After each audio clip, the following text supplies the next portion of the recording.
పాలన చేతగాక ప్రజలకిచ్చిన అడ్డగోలు హామీలను నెరవేర్చే దమ్ము లేక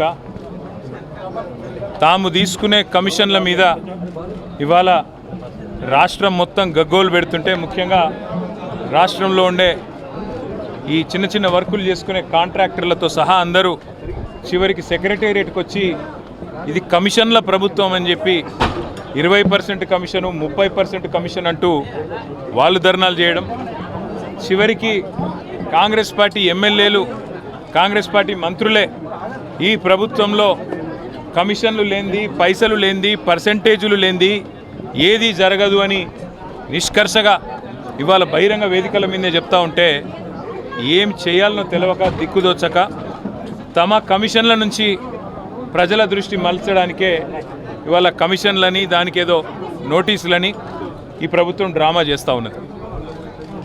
ప్రజాపాలన కాస్త ఈరోజు పర్సెంటేజ్ల పాలనగా మారిపోయింది. ఇది వాస్తవం. 20%, 30% అనేది మేం చేస్తున్న ఆరోపణ కాదు.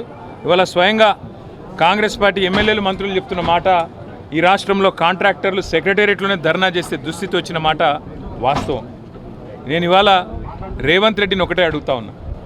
నేను నల్లగొండ జిల్లా ఈరోజు ఒక వివాహ శుభకార్యానికి హాజరు కావడానికి ఇక్కడికి వచ్చిన నల్లగొండ బిడ్డల తరపున, నల్లగొండ రైతుల తరపున అడుగుతా ఉన్నా. ఎస్ఎల్బీసీ టనల్ కూలి 8 మంది చచ్చిపోయి 3 నెలలు అవుతా ఉంది. రేపటితో 3 నెలలు నిండుతుంది. ఇంకో ప్రభుత్వంలో సమర్థుడైన ముఖ్యమంత్రి ఉంటే మంగళగ్రహం నుంచి కూడా ఈ పాటికే తిరిగి మనుషులు అక్కడికి ఎక్కువపోయి ఉంటే ఆడికెళ్ళి తెచ్చేటోళ్ళు. సమర్థవంతమైన ప్రభుత్వం ఉంటే చేసే పని గది.